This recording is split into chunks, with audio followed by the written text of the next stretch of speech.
You're just being dramatic again, Anna, my dad sighed, barely looking up from his newspaper as I doubled over the kitchen sink, my breakfast threatening to make a reappearance. My stepmom, Diana, placed a gentle hand on my back, her concerned expression not quite reaching her eyes. Maybe you should stay home from school today, she suggested, her voice dripping with fake sweetness. I'll make you my special tea. It always helps with stomach aches. The thought of drinking anything she prepared made my stomach churn even more. This had been going on for months, ever since Diana moved in after their quick marriage. Every meal she prepared left me sick, dizzy, and sometimes even passing out. No, I managed to say, straightening up and wiping my mouth. I have a chemistry test today. I can't miss it. Plus, I had started bringing my own lunch to school, and mysteriously, I never got sick when I ate food I prepared myself. Deanna's eyes narrowed slightly, but her smile remained fixed. Such a dedicated student, she cooed, turning to my dad. Isn't she amazing, Robert? Dad just grunted, still absorbed in his paper. He hadn't really looked at me since he married Diana 6 months ago. It was like he traded his daughter for his new wife, and I was just an inconvenient reminder of his previous life. I grabbed my backpack and headed for the door, my legs shaky but determined. As I reached for the handle, Diana called out, "Wait, I made you a smoothie for the road. Extra protein to help with your episodes." She held out a travel mug, her perfectly manicured nails tapping against the stainless steel. Something in her eyes made my skin crawl. "Thanks, but I'm running late," I lied, practically running out the door. Behind me, I heard her telling Dad how ungrateful I was, and his murmured agreement made my heart ache. At school, my best friend Olivia took one look at me and frowned. "You look like death warmed over," she said, pulling me aside. "This isn't normal, Anna. How long are you going to ignore what's happening?" I slumped against the lockers, exhausted. What am I supposed to do? Every time I mention feeling sick, Dad says I'm being dramatic. Diana acts concerned, but I trailed off, not wanting to voice my suspicions. "But she's poisoning you," Olivia finished flatly. "We both know it. The episodes only happen when you eat her food. You're fine when you stay at my house or bring your own lunch." "That's crazy," I whispered, but my heart was pounding. "Why would she want to poison me?" "Because you're the only thing standing between her and your dad's inheritance from your mom," Olivia said. "Remember how interested she got when she found out about the trust fund you get at 18? My mom had died 3 years ago, leaving behind a substantial inheritance that would become mine when I turned 18, just 6 months away. Dad had control of it until then, but he couldn't touch the principal. Unless something happened to me. I've been documenting everything," Olivia continued, pulling out her phone. "Every time you get sick, what you ate, when it happened. I've even been taking pictures. You've lost 15 pounds in 2 months, Anna. This isn't in your head." Looking at the photos, I barely recognized myself. My normally healthy complexion was pale and drawn, dark circles under my eyes making me look years older. When had this happened? "We need proof," I said finally, my voice shaking. "Real proof, not just suspicions." Olivia squeezed my hand. "My aunt's a nurse at County General. She's working today. Let's skip chemistry and get you a blood test. If Diana is poisoning you, it'll show up." The thought of missing my test made my stomach clench, but not as much as the thought of going home to another one of Diana's special meals. I nodded. 2 hours later, I sat in an exam room while Olivia's aunt drew vials of blood. She didn't ask many questions, but her expression grew increasingly concerned as Olivia listed my symptoms. "The results should be back in a few hours," she said, labeling the last vial. "I'm marking it urgent. Anna, do you have somewhere safe to stay tonight?" The question made my blood run cold. Even the medical professional thought I was in danger. "She can stay with me," Olivia said quickly. "My mom already said it's okay." I sent Dad a text saying I was studying late at Olivia's. His reply was immediate. "Diana's making her famous pot roast. Come home for dinner." My phone buzzed again, this time with a message from Diana. "Don't disappoint your father. Family dinner is important. I made it specially for you." Looking at her message, I felt a chill run down my spine. For the first time, I let myself fully acknowledge what I'd known deep down for months. My stepmom was trying to kill me, and my dad was too blind to see it. "We'll have the results soon," Olivia's aunt said, patting my hand. "Try to rest." But rest was impossible. All I could do was wait and wonder, what would the blood test reveal? And more importantly, what would I do when it did? The hospital waiting room felt like it was closing in on me. Olivia paced back and forth while I stared at my phone, watching the messages pile up. Dad, Diana's worried about you. Come home now. Diana, the pot roast is getting cold, sweetie. I made your favorite gravy. Dad, stop being difficult. You're upsetting Diana. Each message made me feel sicker than the last. My hands shook as I turned off my phone, unable to bear any more of their manipulation. Anna Matthews, a voice called. I looked up to see Olivia's aunt with a doctor I didn't recognize. Their faces were grave. We need to talk about your test results, the doctor said, leading us to a private room.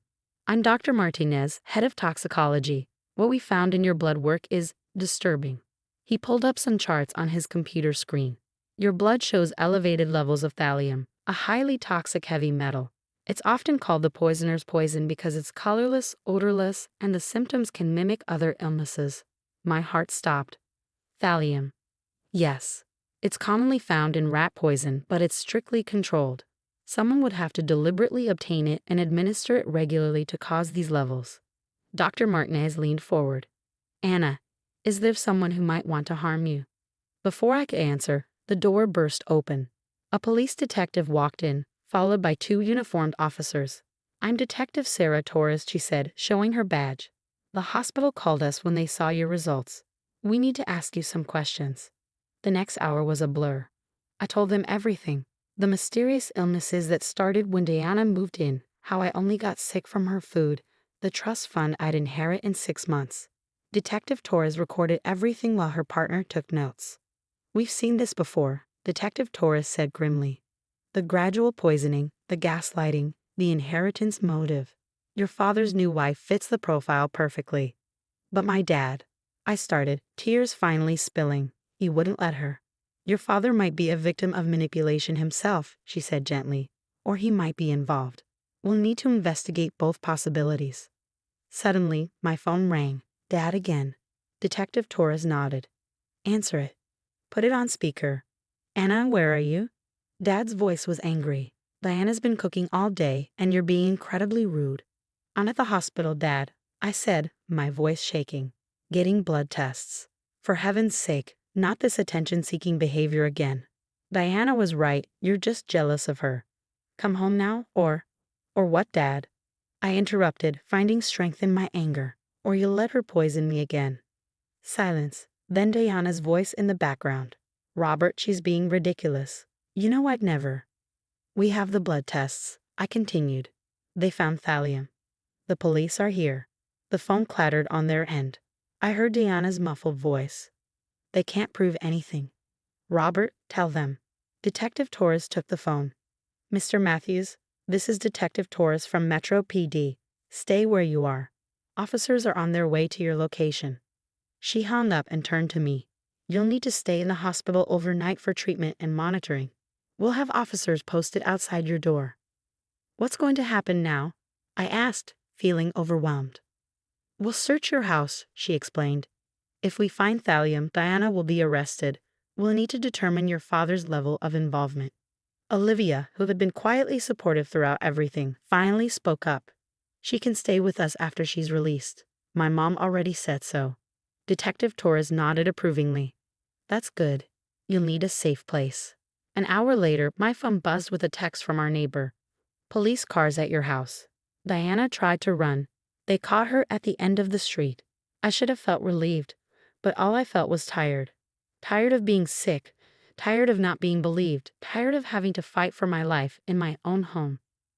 Get some rest, Olivia's aunt said, adjusting my IV. You're safe now. But as I lay in the hospital bed, watching police officers station themselves outside my door, I wondered, was I really safe? And how had my life turned into something out of a crime show? More importantly, what would happen when I finally had to face my father again? The man who had chosen to believe his new wife over his own daughter, who had watched me waste away and called it dramatic. Could any blood test repair that kind of betrayal? The medication they gave me started to take effect, and as I drifted off, I heard Detective Torres on the phone in the hallway. Search the kitchen first. Focus on the tea collection and any powdered supplements. And check the smoothie in the travel mug by the sink. Something tells me we'll find exactly what we're looking for. 3 days later, I sat in Detective Torres' office, staring at the evidence photos spread across her desk. The search of our house had revealed everything. Packets of thallium hidden in Diana's specialty collection, traces of poison in her protein powder, and detailed notes about dosages in her personal diary. She was methodical, Detective Torres explained. Started with small doses, gradually increasing them. Her diary shows she was planning to deliver a fatal dose on your birthday, 3 weeks from now. My stomach lurched. And my dad? She sighed, shuffling some papers. Your father was willfully ignorant, but we found no evidence he knew about the poisoning. He's facing charges of child endangerment and neglect, but not attempted murder like Diana. I nodded, feeling strangely numb. Dad was being held in a different jail from Diana, and both were denied bail. My phone was full of voicemails from him, ranging from angry accusations to tearful apologies. I hadn't listened to any of them. There's something else, Detective Torres said, pulling out another document. When we searched Diana's computer, we found searches about your mother's death 3 years ago. My head snapped up. What? She was researching your mother's symptoms before her accident. We've reopened that investigation. The implications hit me like a truck. Had Diana been in our lives even before she married Dad? Had Mom's death really been an accident? The DA is offering Diana a deal, Detective Torres continued. If she cooperates with the investigation into your mother's death, they'll recommend a lighter sentence for your poisoning. I stood up abruptly, needing to move. I can't think about that right now. You don't have to. Focus on getting better. The hospital says your thallium levels are dropping, but you'll need ongoing treatment. I was staying with Olivia's family, who had become my sanctuary. Her mom, a family court lawyer, was helping me file for emancipation. The trust fund my mom left would be enough to support me through college and beyond. That evening, as Olivia and I sat in her backyard, my phone rang with an unfamiliar number. It was Dad, calling from jail. Answer it, Olivia encouraged. You're safe now. He can't hurt you anymore. With shaking hands, I accepted the call. Anna, Dad's voice cracked. Princess, I'm so sorry. I should have listened. Should have protected you. Like you protected Mom? I asked coldly. His sharp intake of breath told me everything. What are you talking about? The police are reopening Mom's case, Dad. Did you know Diana back then? Did you know what she did? No, he protested. I met her at a grief support group 6 months before we married. She helped me through losing your mother. She helped herself to Mom's life, I corrected. And then she tried to help herself to mine. The silence stretched between us, heavy with unspoken accusations. I failed you, he finally whispered. I failed both of you. Yes, you did. My voice was steady now. Goodbye, Dad. I hung up, feeling lighter somehow. Olivia squeezed my hand, and we watched the sunset together. 6 months later, I stood in court watching Diana's sentencing.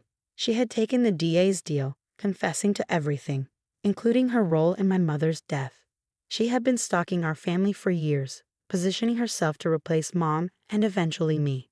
Dad got 5 years for child endangerment. Diana got 25 to life. Neither sentence felt long enough, but at least it was over. I turned 18 the week after the sentencing, inheriting both my mom's trust fund and our family home. The first thing I did was hire a hazmat team to deep clean the kitchen. The second was to start therapy. Olivia's family helped me move back home, and slowly the house began to feel safe again. I replaced Diana's poison tea collection with my own carefully chosen herbs. I learned to cook for myself, finding joy in preparing meals that nourish rather than harmed. 1 year later, I stood in my kitchen, preparing dinner for Olivia and her family. The people who had believed me, protected me, and helped me rebuild my life. The acceptance letter to the forensic science program at State University was proudly displayed on my fridge. To new beginnings, Olivia's mom toasted at dinner. And to believing women when they say something's wrong, Olivia added firmly. I raised my glass, thinking of how far I come from that scared, sick girl who couldn't convince her own father she was being poisoned. To truth, I said, no matter how bitter it tastes. Later that night, I added a final entry to my journal. Mom, I hope you're proud. I survived what killed you. I exposed the truth. And I promise I'll spend my life making sure no other daughter has to fight so hard to be believed. The bitter taste of betrayal would always linger, but I had transformed it into something powerful, a determination to protect others and a commitment to trust my own instincts. Sometimes the most toxic thing in our lives isn't the poison in our food, but the people who make us doubt our own truth. I was finally free, and more importantly, I was alive. That was the best revenge of all.